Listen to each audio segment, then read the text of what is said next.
Karena beberapa pemain di timnas Ekuador Under-17 ini memang cakep-cakep, bagus-bagus, oke punya guys ya.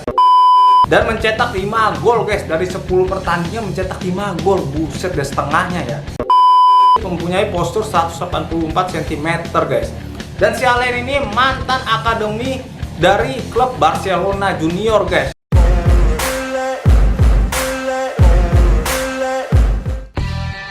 Hey ho Oscarian, welcome back di Bola Oscaria.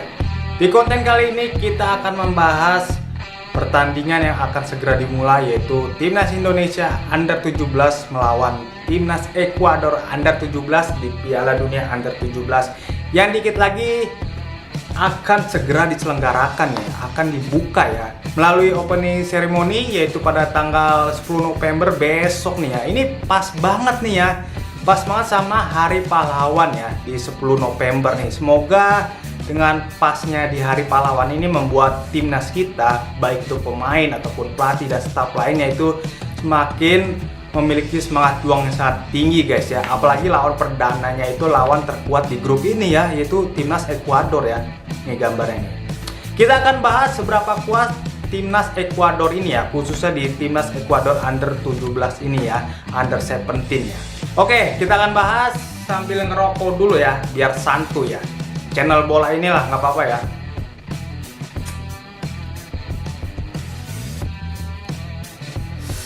Oke, timnas Ekuador ya. Ini Under-17 ya, Under-17 ya. Ini Under-17 ya, Under-17 yang ini lebih kuat guys daripada timnas seniornya ya.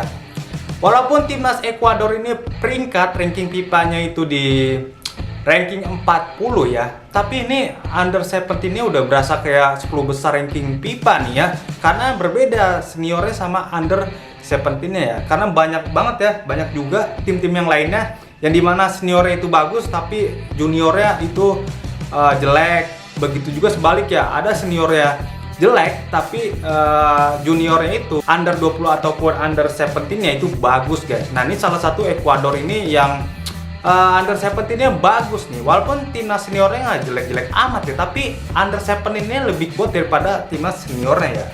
Dan sebenarnya di grup timnas Indonesia ini di Piala Dunia Under-17 itu ranking FIFA-nya yang paling tinggi itu Maroko ya, dengan ranking peringkat FIFA-nya itu 14. Lalu di bawahnya itu ada baru nih masuk ke Ekuador 40, dan di bawahnya ada Panama dengan ranking FIFA-nya itu 45. Baru kemudian juru kuncinya Indonesia ya, 145 ya. Tapi ranking FIFA di sini tidak menggambarkan kekuatan Under-17-nya ya, yang tadi seperti yang gue bilang. Bahkan kita tahu tuh timnas Israel ya, biang kerok gagalnya kita jadi tuan rumah Piala Dunia Under-20 ya. Itu timnas Israel kan seniornya kan ya buruk ya, maksudnya ya jelek lah ya. Apalagi di kawasan Eropa ya, boro-boro di dunia Eropa pun dia terseok-seok ya senior timnas Israel. Tapi timnas Under-20 nya Israel ini tuh berhasil tuh Piala Dunia kemarin tuh menembus 4 besar guys ya, masuk semifinal ya.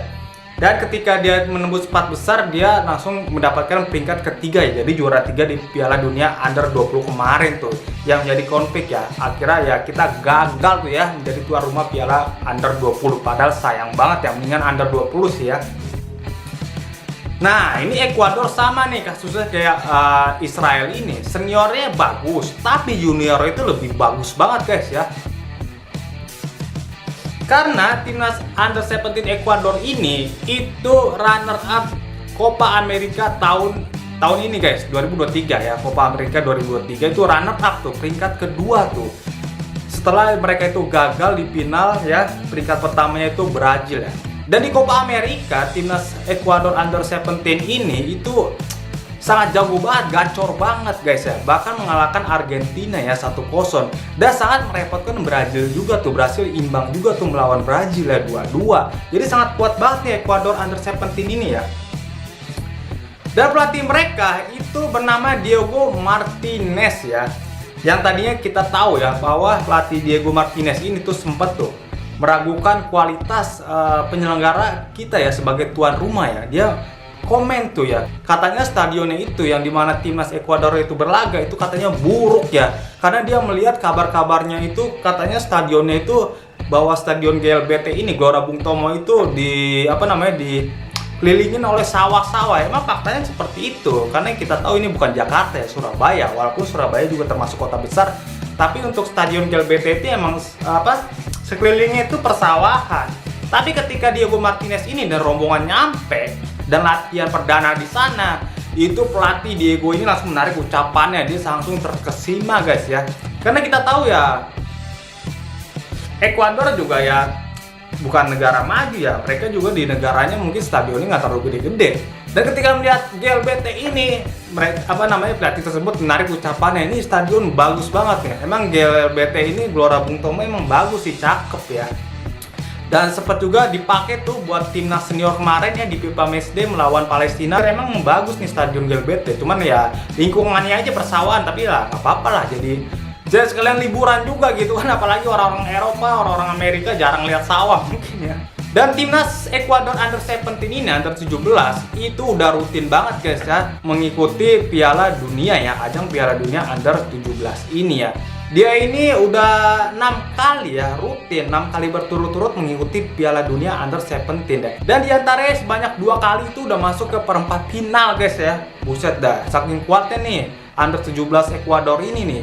Tepatnya itu pada tahun 1995, udah lama banget sih ya. Tapi yang terbaru ada juga di 2015 dia masuk ke perempat final Piala Dunia. Karena beberapa pemain di timnas Ekuador Under 17 ini memang cakep-cakep, bagus-bagus, oke punya guys ya.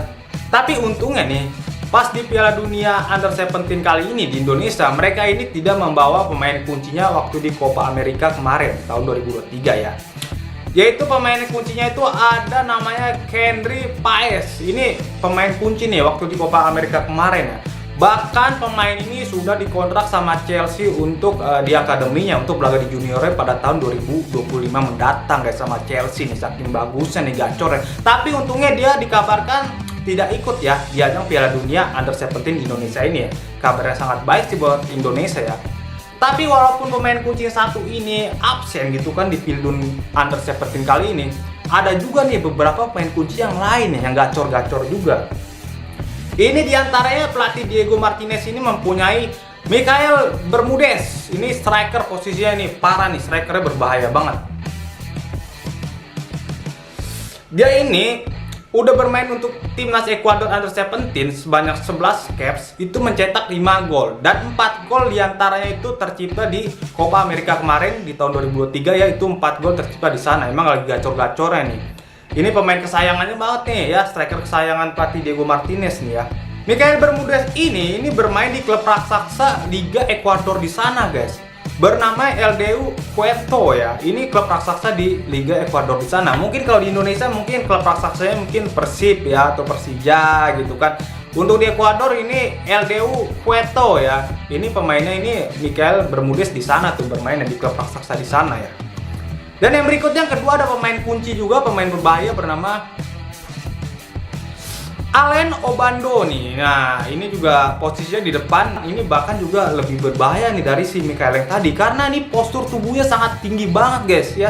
Tembok raksasa Ekuador ini si Alen ini ya, dengan memiliki postur tingginya itu 184 cm guys. Buset deh, itu tinggi banget ya. Ini cukup berbahaya banget nih, apalagi pemain kita kan ya nggak terlalu tinggi-tinggi ya, nama Indonesia ya. Beberapa pemain keturunan juga posturnya juga sedang-sedang aja. Ini si Alen ini mempunyai postur 184 cm guys. Dan si Alen ini mantan akademi dari klub Barcelona Junior guys. Ini jadi mantan yang pernah berlatih di sana, maksudnya pernah belajar di sana ya, di Barcelona Academy ya. Dan si Alen ini sudah menjalani 10 caps pertandingan bersama dengan Ekuador Junior ya Under 17. Dan mencetak 5 gol guys, dari 10 pertandingan mencetak 5 gol. Buset deh, setengahnya ya.